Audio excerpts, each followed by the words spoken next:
Fake papers charge dropped.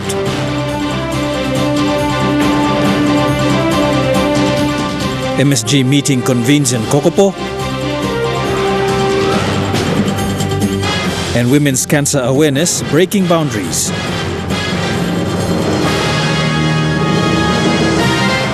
This is National EMTV News with Meriba Tulo. A very good evening. Thank you for joining us. This is Monday's news.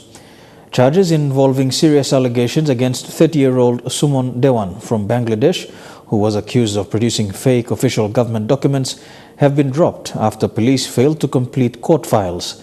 The Waigani Committal Court today heard that the investigating officer, Lynette Namia, was not able to complete the files because she was on compassionate leave in Wewak. Dewan is charged with 8 counts of forgery and fraudulent uttering and accused of producing fake grade 10 certificates, driver's licenses and work permits. When District Court Magistrate Cosmas Bidar struck out the matter today, he told the courts while the allegations were serious in nature, police should have conducted thorough investigations because it involved the production of official government documents by a foreigner. The Mineral Resource Authority has granted permission to Ramu Nickel Limited to resume operation of its neutralization and surge tanks at the Basmuk processing plant in Madang. In a media release, MRA stated the permission was given following satisfactory site verifications by mine inspectors on site who have been monitoring and assessing the situation since the slurry spill last month. Inspections were also carried out to see the mine company compliant with statutory orders given to rectify the defects as a condition to its resumption of operations. MRA says Ramunico has assured the authority and the state that proper mechanisms will be placed to ensure any stormwater or process water from the plant are captured in retention pumps and are pumped properly into tailing facilities. Meanwhile, Mining Minister Johnson Tuke is expected to make an official address on this matter tomorrow. A grade 8 student was stabbed to death over the weekend after he refused to give up a mobile device in a confrontation. Police have arrested 4 suspects in relation to this killing. Over the weekend, a grade 8 student was stabbed to death in West Taraka.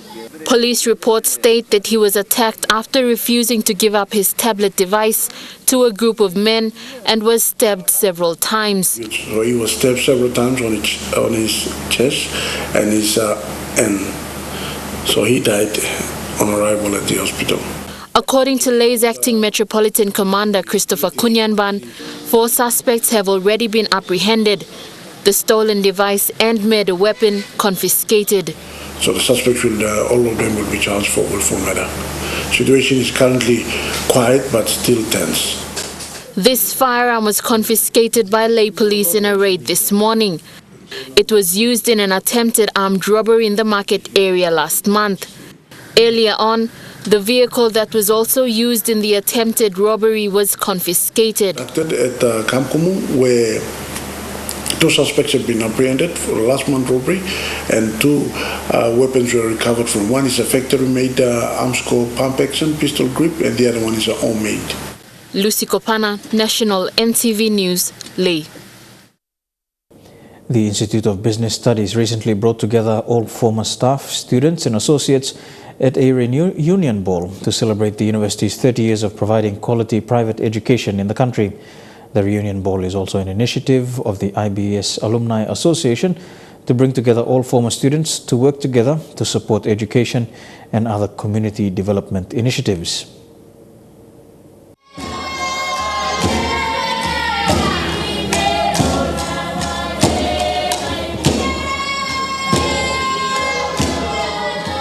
The inaugural IBS Alumni Ball saw former and current students of IBS together with staffs all attended. It is an annual fundraising event for the IBS Alumni Association. It also brought together former students to work together to support education initiatives, promote employment and other community development initiatives. Along the way, the dream has helped to produce fine citizens of this country. I think as alumni, you should all be proud of this, for participating in this legacy, and I urge all alumni to continue this work. In the same event, IBS also celebrated its 30 years of providing quality private education in the country. It started by providing school leavers with TVET courses at its 6 Mile campus in Port Moresby and grew into a university. Over the years, over 20,000 students have graduated from the institution. We have come a long way actually, with the help of Papua New Guineans who believed in us, IBS, and obviously the foundation was well laid out by the success we had with the CPA professional examination. According to founder Sam McNades, they have partnered with the Southern Cross University to offer some of their degree courses here in the country. He also highlighted some other programs the university is involved in. We have been supporting earlier the PNG Sports Federation, now that they changed the name to PNG Olympic Committee, and we have been with them for 2 decades actually. And main focus is actually Trukai Fund Run. And a couple of years ago, we signed an agreement with the Olympic Committee that life after sports. IBS University was approved by the government in 2016 and gazetted in 2017. The founder said, though they have outstanding issues with the Department of Higher Education, it is a legal university. And 2017, 25th of January, it was gazetted. And that's official. And as you know, that the National Gazette, same thing actually stand up, actually said. So I think we had to sort out a few things with the Department of Higher Education, but it will come through actually shortly, And legally, we are institute of IBS University, and no one can take it away from us.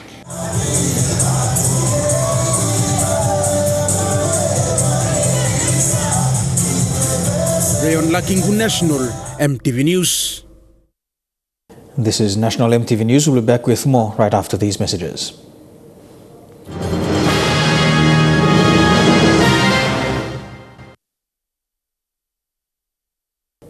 Welcome back to National MTV News. The 8th Council of Arts and Culture meeting under the Melanesian Spearhead Group has convened in Kokopo this morning. Representatives from Fiji, Solomon Islands and Papua New Guinea flew into East New Britain yesterday, with Vanuatu and the National Kanak and Socialist Liberation Front yet to arrive. The meeting is a 2-day annual event that brings together delegates from the 5 Melanesian countries to discuss issues facing the Melanesian cultures and heritage.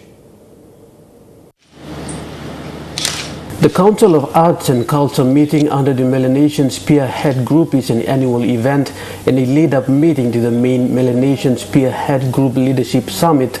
The meeting brought together ministers and their delegates, particularly in the Arts and Culture Department from the 5 Melanesian countries, and Papua New Guinea played host to this year's event. Representatives from Fiji, Solomon Islands and officials of the MSG Secretariat gathered today in Kokopo to commence the 2-day meeting, with 2 more member countries, Vanuatu and the National Kanak and Socialist Liberation Front from New Caledonia, who are expected to arrive later this evening.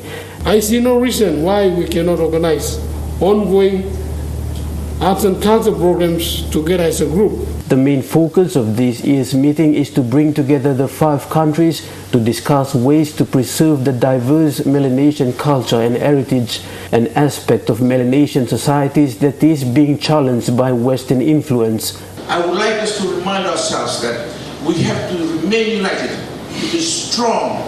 We have to remain united in order to continue to showcase the beauty of Melanesia.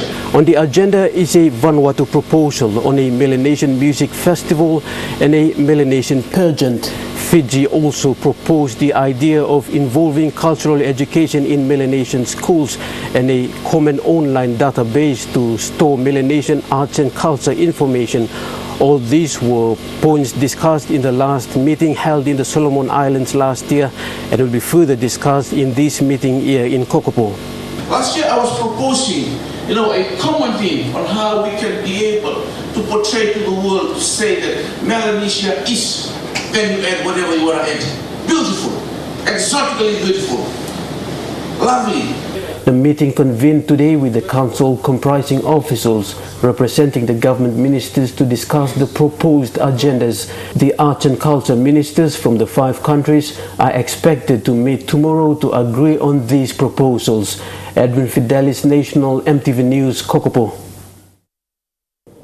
The PNG-Australian Policing Partnership is being extended to the Highlands region with the training of junior and senior police officers.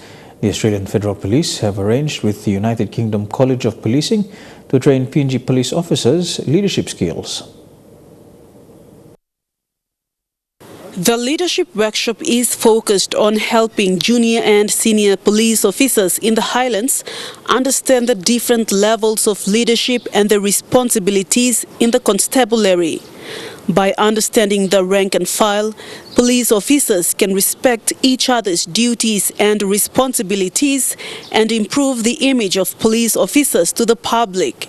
We're bringing ideals of true leadership, of empowerment, of encouragement, of motivation, all of which are led towards what Nick was talking about there, which is about helping our PNGC improve its image with the public. The workshop has come at a time where the image of the Royal Papua New Guinea Constabulary is suffering from instances of police brutality and infighting. The course will help officers understand the distinction between rank and file in the constabulary and adhere to command and control. So we focus on areas such as different levels and types of leadership. We focus on some coaching. We also give some history around British policing and how British policing has achieved legitimacy. Eastern End Commander Assistant Police Commissioner Nema Mondiai wants to see police officers become competent after the completion of this training. Able to demonstrate in each of them they are quite capable and competent to take on higher responsibilities and duties in the constabulary. A similar workshop will be conducted for female officers in the region next week. This is the fifth course that's been run in PNG, and we've got one next week in Mount Hagen, catering for all female officers. Vastinata Yama, National EMTV News, Mount Hagen. Schools in East and West New Britain provinces received cervical cancer education recently. The PNG Cancer Foundation, in partnership with Remington Group, carried out the awareness, and as it turned out, many students do not know that this type of cancer can be prevented. Go to the doctor. Everyone who is... As the PNG Cancer Foundation continues to do awareness on cervical cancer prevention, many students are getting educated and in turn passing this information on. They were recently in East and West New Britain at several secondary schools. I believe the students have grasped the information and they will take it on to the villages and wherever they come from, to their homes, and they will inform their sisters and their mothers about everything about the cervical cancer. According to Deputy Principal of Hoskins Secondary School, Oliver Kuye, about 75% of the students who attended the program came from broken homes or had little to no parental support in their upbringing. The different school principals were quite happy with the student turnout and information that was given. Formative session to our young girls, particularly living a healthy lifestyle and being ambitious in the future. This condition is preventable. And so it is important that people understand what is it that causes cervical cancer and how they can prevent it. Kimbe Hospital Head of Oncology Unit, Dr. Sapuri, assisted with the workshops from a technical perspective. Have our kids, be educated and empowered to create this knowledge and understand cancer awareness and understand from pathology of cancer to treatment and the limitations we have in Papua New Guinea. And the students learned information that they can now pass on to their family members and friends. HPV, which stands for human papillomavirus virus, and HPV is the direct cause of cervical cancer. Before this workshop, I didn't know that HPV was a direct link to cancer. Cancer is as dangerous as HIV and AIDS. Lilian Soperakinea, National EMTV News. A women's group from Nabak LLG in the Nawai district was funded by the district for the first time to strengthen SME development and growth. The Hobu Table Mama Group was given 8,000 kina by the Nawai DDA to grow their small businesses. The group was one of 6 SME groups funded by the district recently. The Nawai District Development Authority has supported 6 small and medium enterprises that included Table Mama Women's Group from Hobo in Nabak local level government. The group is made up of almost 20 women. They have registered with IPA and IRC with certificates and are in the process of opening an account with the banks. The Nawai District gave a check of 8,000 kina to the Table Mama Group to start and grow their businesses. Mipla yusim hab mipla yusim na hab ken stab lo place bongem na mipla ken hedim dislan na kirapim ko big plan na kisimam la karo mipla ken kirap mom la sto kain ting gat stab lo baksed na mipla bin aski member lo elfin ele tretu bom skulim lo kumuje to sami gomoye da business gat mi strongim da making na by affairs group lo long beginning lo go school almost by school on time to time bobo my got money lo by laptop na making. PNG has a dual economy that comprises of the formal and the large non-formal sector, which majority of the country's population are engaged in. In most provinces, the major form of businesses conducted is retailing, and over 95% of such businesses are foreign-owned. According to the PNG's Vision 2050 under wealth creation, Papua New Guineans are to control 70% of the formal businesses. I'm staff inside of capturing inside the government, capturing inside the 2050 Vision 2050, Kunu Vision, provincial government capturing all this law, promoting economic activity inside the rural settings. So you stop long According to IPA 2016, there are 49,500 SMEs in the country. Meanwhile, the government's SME policy aims to achieve 500,000 SMEs and 2 million jobs by 2030. Julie Badui Owa, National EMTV News. More than 1,000 women in Morbe province are now recognized as shareholders of the Women's Microbank. On Friday, the bank presented 1,786 women with share certificates. Women who received share certificates were mostly mothers from the districts of Makam, Huangaf, Bulolo, Nawai and Lei. During that time also, pioneering members became direct shareholders. This was made possible by the allocation of new series shares through Women in Business Limited. One of the pioneering members who received a share certificate was Jenny Rutu. Okay, now 2014, August 14, the governor and giving license to go down. Lo have more speed, then it's up a holim, me play ready my phone, me play na me play sim. All lo have na start time, then it's up a holim this la license lo hand straight, then go on and sim kana big blood dance kira banta, tas kira banta. The Women's Microbank was opened in August 2014 as the first Mama Bank of PNG. In 2017, the bank released 7,021,300 in ordinary shares at an insurance price of 1 kina per share. The share purchase floating was from September that year to June 2018. 7,857 women bought shares during this period. 1,786 were from Morbe province. Hard work, me plus make him. Me plus something until garden, until Bush Mountain, 2 plus sister, big plus sister Blomi, 2 plus a camera something. Triple mountain, 2 plus abrisim na camdal hobuna, 2 plus piny legal coins, 2 plus a cam saving. The Women's Microbank is the only licensed financial institution in the country focused on empowering women. Charlene Airy, National EMTV News, Lei.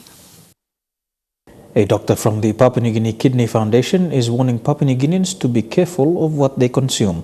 According to Dr. Stephen Bogosia, the leading cause of kidney failure is diabetes, which is followed by high blood pressure, obesity and over-the-counter drugs. Dr. Bogosia says all these have a direct link to kidney failure, which a lot of people do not know about. Dr. Stephen Bogosia from the Papua New Guinea Kidney Foundation says many of these diseases are preventable, but many people are ignorant, and that leads to such diseases as kidney failure. Dr. Bogosia says kidney failure is not a pleasant disease because it is a very expensive disease to manage. He says he has been on talkback shows and has also spoken openly to people about lifestyle changes, which he believes can help stop some of these diseases. Watch what you eat. The problem lies with your mouth. The moment you open your mouth and you don't control what enters, you will have problems. That is a guarantee. If you want to get problems, you open your mouth. And be very mindful, because that's the problem area. Too sweet, too salty food, please be very mindful of it. Dr. Bogosia has encouraged individuals to make it their responsibility to exercise half an hour every day to avoid stress, don't eat more than what you should eat, and also be mindful when taking these painkillers. Number 1, Voltaren or diclofenac. Number 2, Indocin. Number 3, ibuprofen. And number 4, stop pain. Unfortunately, many people who take these painkillers, it's because of gout arthritis. So many people, and gout comes from a lot of alcohol consumption, red meat.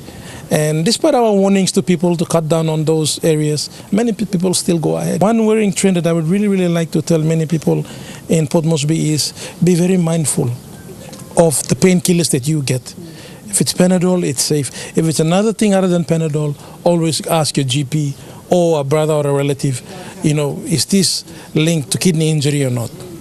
It's a very important point that I want to raise. We do have real patients now who are on machines because of this. So it's a warning to many Papua New Guineans.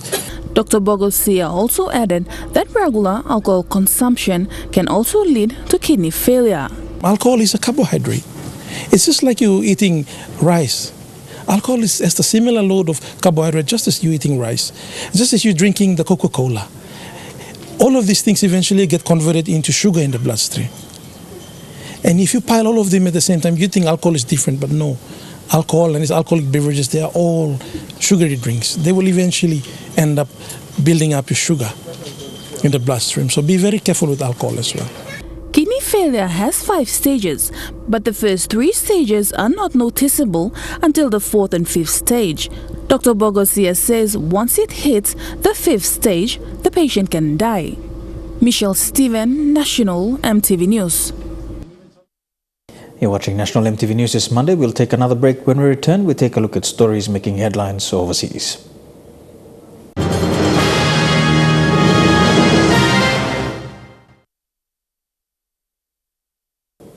Welcome back to National EMTV News. Thousands of people in PNG's Highlands region are getting eye-saving operations thanks to a New Zealand organization.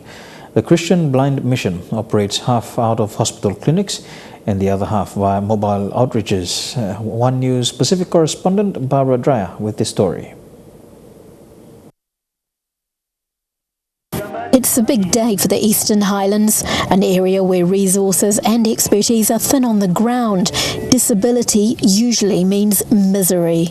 Most of them live with what they have, and that is not good. Usually when children have visual problems, they tend to be left behind in their home. It's funding from the Christian Blind Mission and New Zealand government which is making a difference. Every year around 100 children and 1,000 adults are given their eyesight back. We have helped to set up eye clinic in Goroka, and we also have funded outreach clinics so that the eye specialists can go to where the need really is the greatest. There's also special education units for those with irreversible eye damage so they can learn Braille, study and look forward to a bright future that's otherwise elusive. Like Concetta, who's trained to be a chief coffee grader for a local company. She's one of the head cuppers of Motley Coffee. So basically all the coffee that we buy or that we export, Concetta cups and gives us a report on what the quality of the coffee is, and from there we value it and buy it or export it. There should be 70 ophthalmologists looking after the eye care of PNG's 8 million people, but there's only 14 and just one trained to operate on children funded by CBM. Many of the provinces are so remote, mobile clinics are crucial. Transportation, just getting around is a problem. So even when you screen and refer, some of them may not make it to the referral place. Little wonder that when they are held, they attract huge numbers of people desperate for care. Grateful for whatever help they can get from the Kiwi charity working to make a difference. The leader of ISIS is dead and Donald Trump is crowing. The president says capturing or killing Abu Bakr al-Baghdadi has been the top priority of his administration. And his death, following a US Special Forces raid, means the world is now a safer place. Abu Bakr al-Baghdadi, the most wanted man in the world, killed in a firefight in the dead of night in northern Syria. The raid by US Special Forces monitored live in the Situation Room at the White House. Last night, the United States brought the world's #1 terrorist leader to justice. Abu Bakr al-Baghdadi is dead. Today, President Trump laying out al-Baghdadi's brutal end in unusual detail. He reached the end of the tunnel as our dogs chased him down.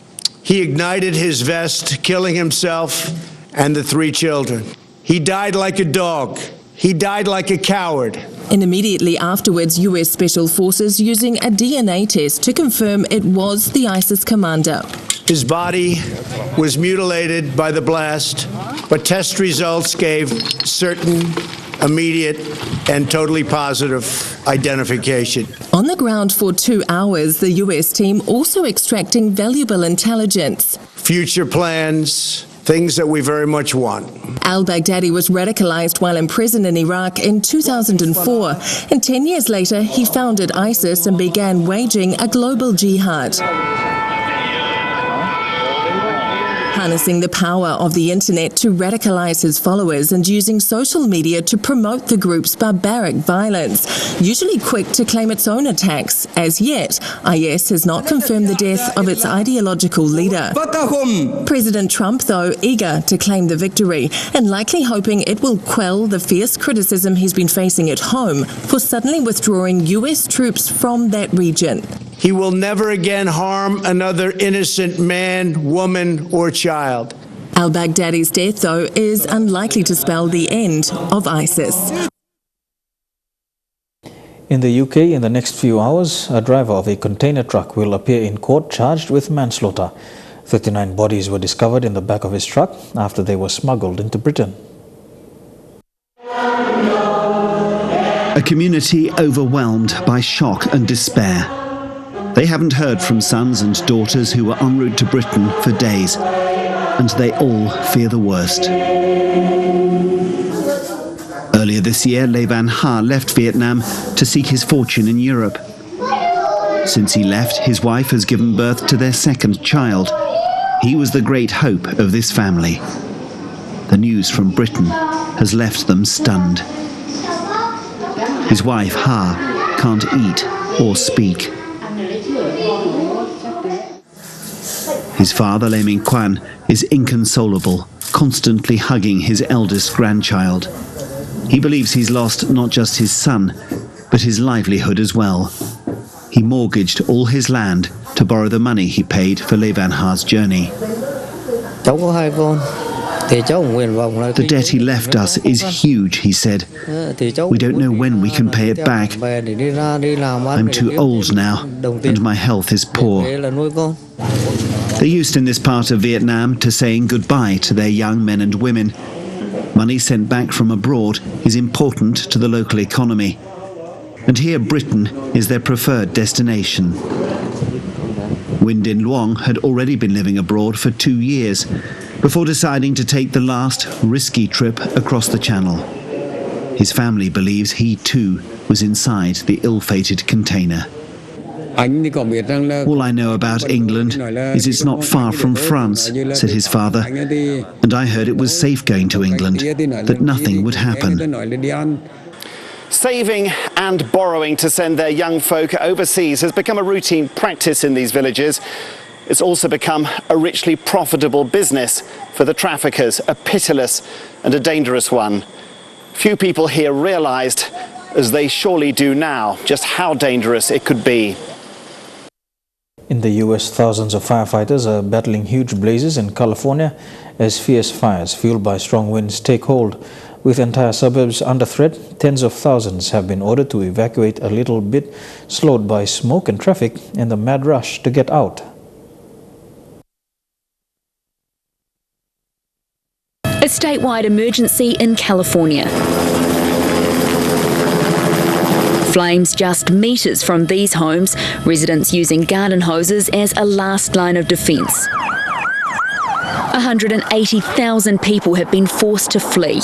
Everything else I left it in the house. I don't care about that. I care about my life. Many escaping down streets lined with flames. Highways were choked with both traffic and smoke in Sonoma County, where the Kincaid fires torn through 12,000 hectares. Residents have been here before. The 2017 Tubbs fire claiming 24 lives. I got no warning whatsoever that time, so this time I wasn't going to stay around. Officials taking no chances either. I've heard some people express concerns that we're evacuating too many people. I think those concerns are not valid at this point. 1 million people are without power, more cuts expected to stop damaged cables sparking new fires in what could be the biggest blackout in the state's history. And there's no let-up yet, with a powerful windstorm expected. The challenge now for us is when these high wind events, 80-mile-an-hour bursts we've seen, 70, 75, that you can't put those bigger tankers up. The fear now, those winds could spread embers far and wide as the Golden State glows red. This is National EMTV News. Up next, we'll have some sporting updates in Trukai Sports, including the Barramundis qualifiers for the T20 World Cup. Stay tuned for the details.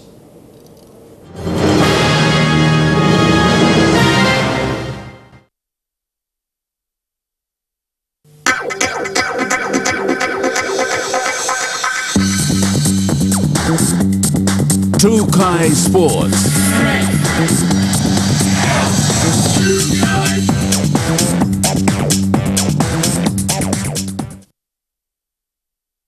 Welcome to Trukai Sports. We begin with cricket, and the PNG Barramundis have created history by qualifying for the T20 Cricket World Cup in Australia next year.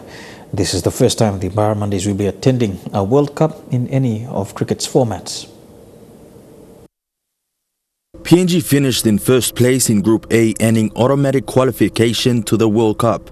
They beat Kenya by 45 runs yesterday morning, sitting in first spot on the ladder while they anxiously watched Netherlands take on Scotland in the later match.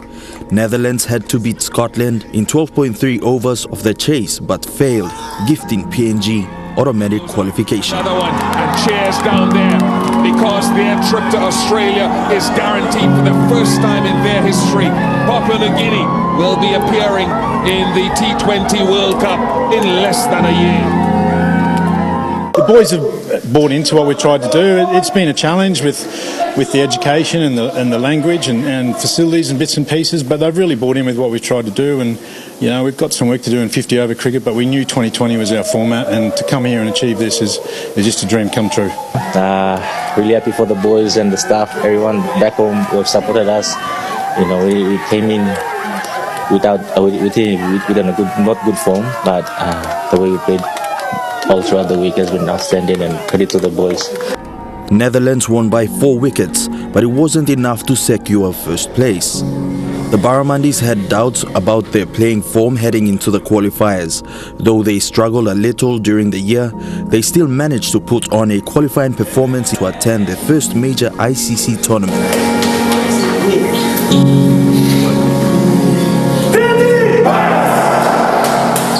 We're just going to enjoy the moment, to be honest. The boys and Cricket PNG have had an interesting year, and for them to achieve this, it's a great thing for us and for the nation, and also for all the staff back home that didn't make this trip. Elijah Levet, National EMTV Sports. The rugby union and the women's national team in the 15s format of the game have 2 chances to qualify for the World Cup. one during the Women's Oceania Rugby Championships and the other a repechage match to be hosted here in PNG.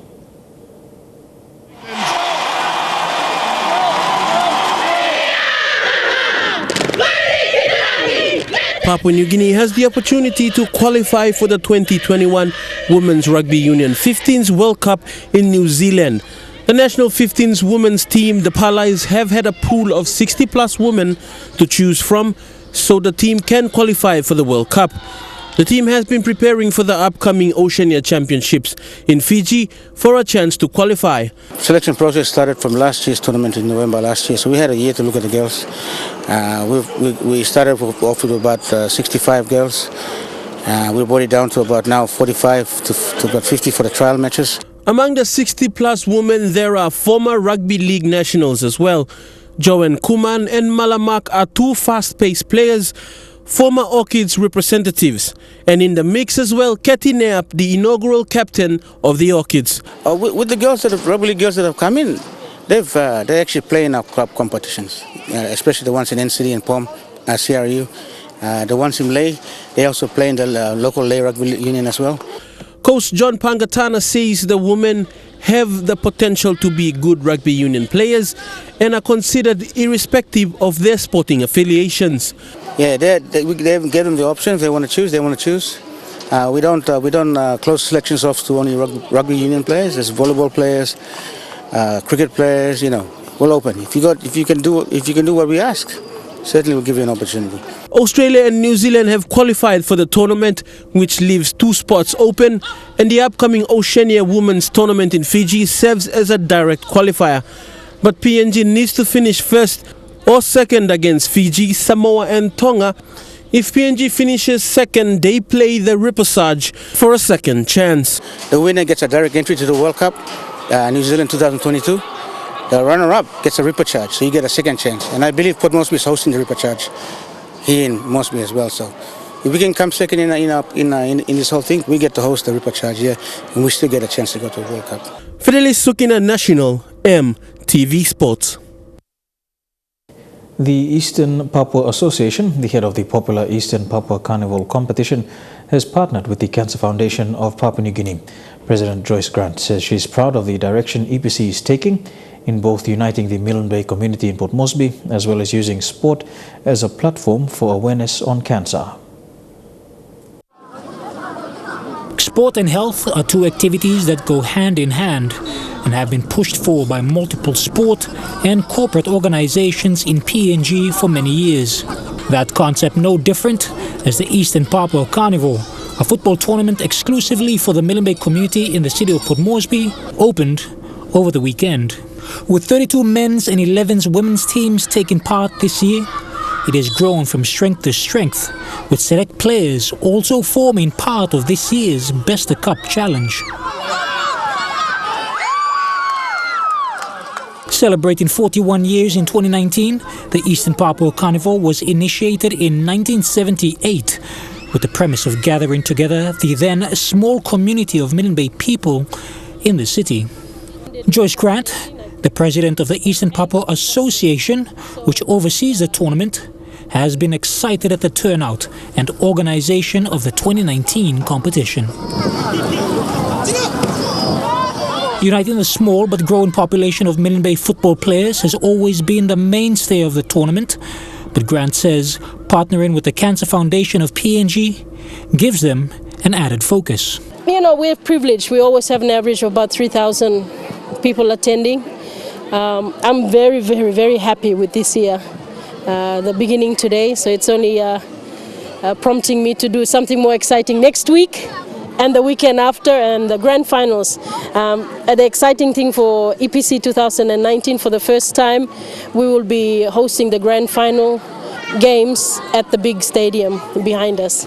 With October being the month of cancer awareness, this has presented for both organizations a fantastic opportunity to advocate. Embrace our community obligations. So we threw this around. We really wanted to bring in an NGO that we could, we were not sure what we were going, and it was quite exciting, where I have linkage to the Cancer Foundation through another Milimbayan headed by Milimbayan.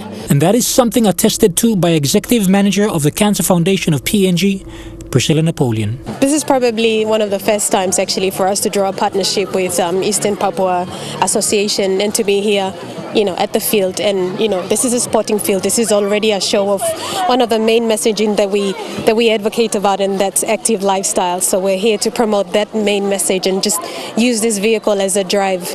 Napoleon, concerned about the rising statistics of women being affected by cancer in Papua New Guinea. A doctor can, confirm these statistics, but generally cervical cancer and ovarian cancer, I believe, the common cancers here that affect many of our women. And throughout our cervical cancer education programs, we have found alarming statistics that young women and girls and women lack that knowledge. The Eastern Papua Carnival will run for the next 3 weeks, with the finals scheduled for the end of the month. Jeremy Moggy, National TV Sports. Don't go anywhere. Trukai Sports will continue with more right after these messages.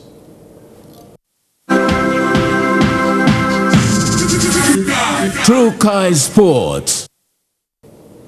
Welcome back to Trukai Sports. To some sport abroad, and South Africa now have the chance to draw level with New Zealand's 3 Rugby World Cup titles after edging out Wales in a 10th semi-final.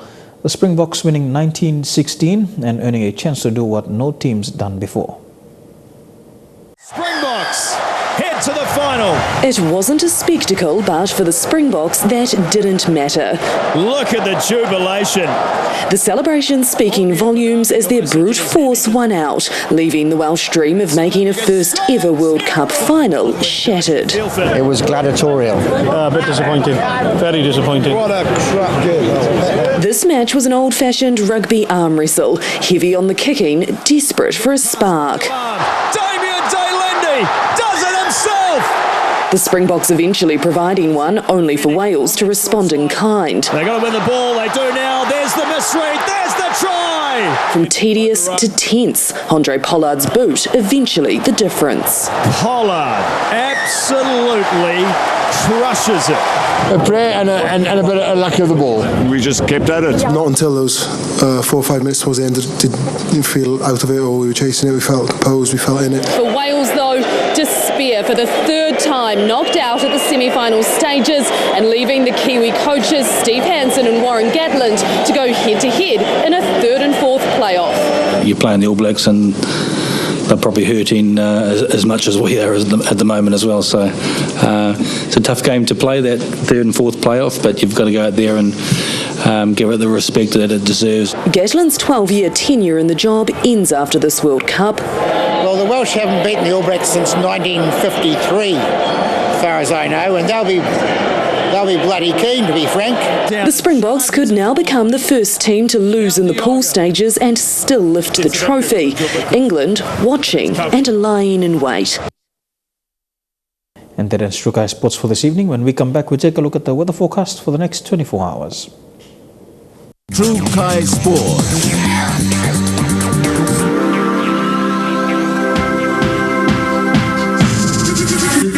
Trukai Sports.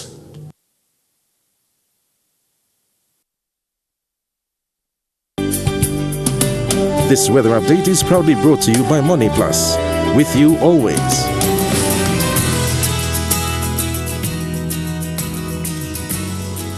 A look at the weather forecast for the next 24 hours. In the southern region, rain and thunderstorms expected in Port Moresby and Alatau. Rain and cloudy weather over the next 24 hours for Daru, Kerma and Popondetta. To the Momasa region, cloudy weather and a shower or two expected in Lae, Madang and Wau. Cloudy weather becoming fine for Wewak, mostly fine for Vanimo. To the New Guinea Islands region, rain and thunderstorms expected in Lorengau, mostly fine in Kavieng. A shower or two in Kokopo and Rabaul, cloudy rain in Kimbe over the next 24 hours, and cloudy weather and some showers expected in Buka. And in the Highlands region, all the major centres, Mount Hagen, Goroka, Kundiawa, Mendi and Wabeg, can all expect light showers and drizzles with early morning fog developing.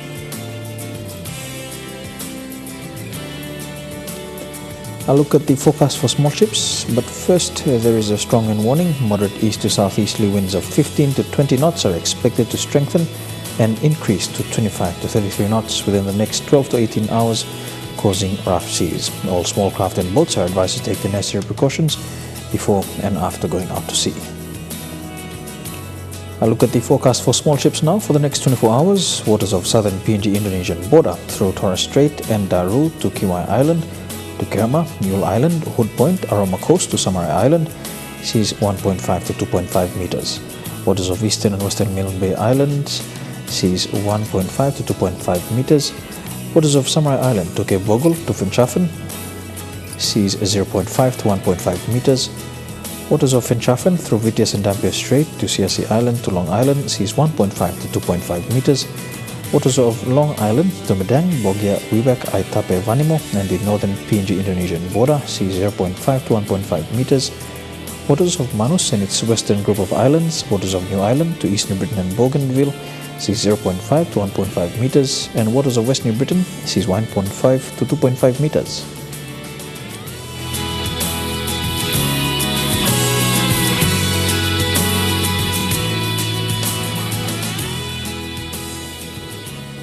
And a look at the ocean forecast for PNG areas. Coral Sea sees rough with east to southeasterly winds at 20 to 23 knots. Solomon Sea sees moderate with southeasterly winds at 15 to 20 knots. Bismarck Sea sees moderate to rough with southeasterly winds at 15 to 25 knots.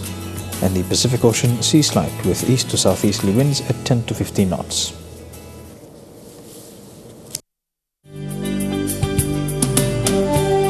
The weather update was proudly brought to you by Money Plus, with you always. And that has been the news, sport and weather for today, Monday, the 28th of October 2019. On behalf of the entire EMTV News team right around the country, pleasant viewing. Good night.